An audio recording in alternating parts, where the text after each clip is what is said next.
Okay, so what's your favorite like band, album, and why? I have. You have like a number of fingers pointing up at the moon, but everybody argues over whose finger to look at. What they don't spend enough time looking at the moon.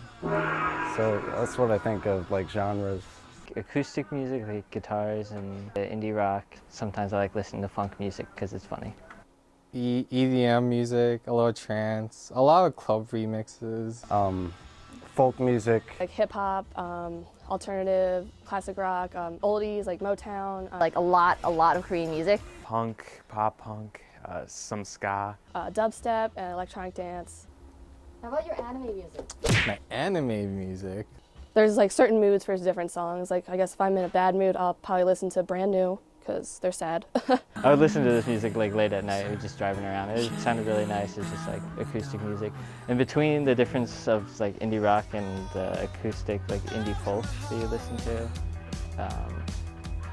you would have like really chill music, and then you have like fun, like new sounds that come through.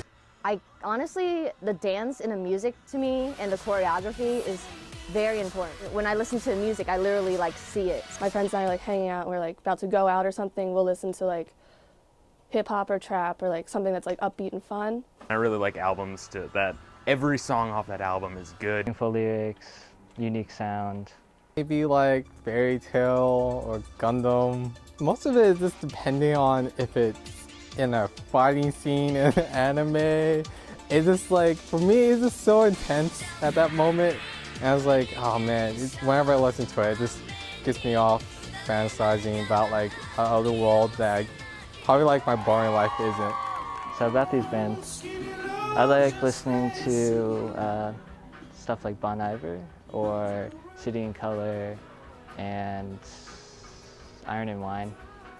Right now I'm obsessed with a band called Infinite because I think they have a really good sound. They're kind of typical compared to the other bands, but I think their dancing is amazing. They're not the best dancers, is really like in sync in their dancing. The album Rain Dogs by Tom Waits.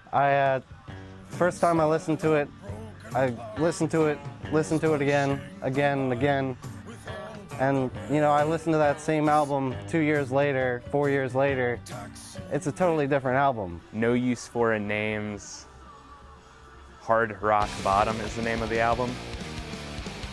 Absolutely good. They're a band that, you know, could never make that many good songs, but for some reason that one album, damn.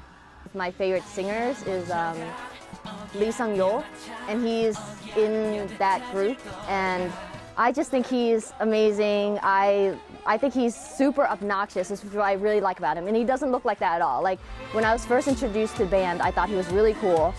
Korea has a culture of like reality shows and stuff, and Infinite's on them a lot. Lee Sung-yeol is like super obnoxious, and I think it's like really fun to watch. I love Woody Guthrie and Ramblin' Jack Elliott, Tom Waits. And other bands I like, that I think are underrated in Korea, are like AOA. I used to like Tiara a lot, but I don't anymore because they're bullies, and ever since they kicked out Hwang Young, I'm not a fan of them anymore, so forget them. I really like the orchestra and Bleach and the battle music. It has such a good soundtrack.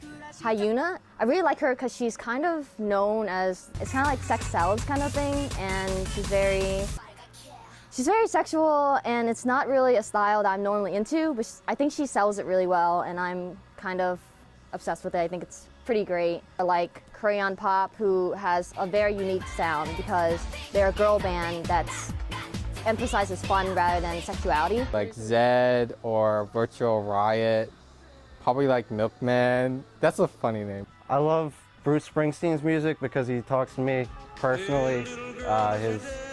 His class consciousness and his like overall just brilliance. I actually won tickets from texting in. It was an indie rock band called The Naked and Famous, and they're like one of my favorite. So I went to the concert, and supposedly everybody was supposed to not have weed there, but it just so turns out that everybody had weed there. And I got contact high, so that was interesting. I went to Firefly the first time this summer, and Foo Fighters are one of the headliners. One of my favorite songs by the Foo Fighters, and it's called Big Me, and I got to hear it live, but I also got sun poisoning at Firefly. As the Foo Fighters were in the middle of their set, and I had to go back to my camp, which was conveniently like right by the entrance to get into like all the concerts at Firefly.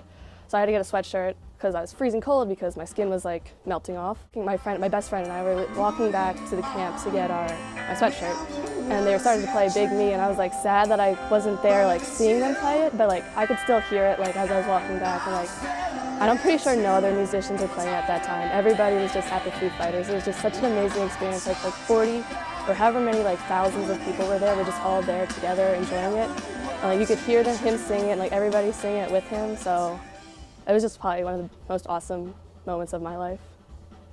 I saw Goldfinger live, and one thing they always do each set is halfway through the set, the drummer will stand up, put a Twinkie halfway up his ass, and get someone from the crowd to take a bite out of it, and then he flicks the other half into the audience. You'll see some ridiculous shit. I've gotten to meet a number of my heroes over the years because of my dad, who's a folk musician. My dad's music was a big influence on me.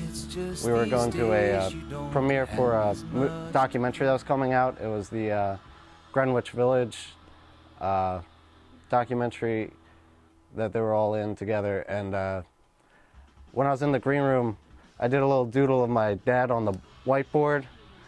And when I left the room, Chris Christopherson came over, put his signature under the doodle, so that way the next day on Facebook, the Grammy Museum published my little crappy drawing as a Chris Christopherson original. It got like a couple thousand likes.